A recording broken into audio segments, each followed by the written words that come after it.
Today was an opportunity for us to further our relationship with the media outlets in our county. Not only the TV news, the print media, but the other locals that post on the internet.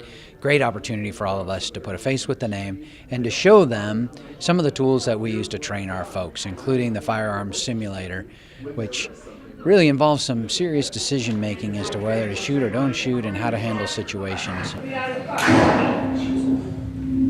I think it's important to have a good working relationship in order to put a face with a name. A lot of times our interaction is through email or over the phone, and this gives us an opportunity for everybody to come together and meet. We also like to be able to offer something about our department to the media folks that come to these media luncheons because we want to show you the different tools that the department has available. Today happened to be a training scenario using our simulated shooting system, so allowed the media to understand that when decisions need to be made, it's split second. So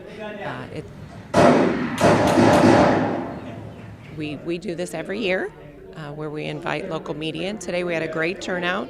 We had networks, we have independents, newspapers. So it was a good day. You stop a vehicle that has no license plates. You make a left side approach. But we understand the relationship between our department and the media. We both need each other. We need to get the word out, oftentimes on specific cases where we're looking for suspect information, but we also need to highlight what the men and women of our organization do on a daily basis. And the media in our county does an incredible job showing the great work that the men and women of our department do every day. I appreciate you guys coming out.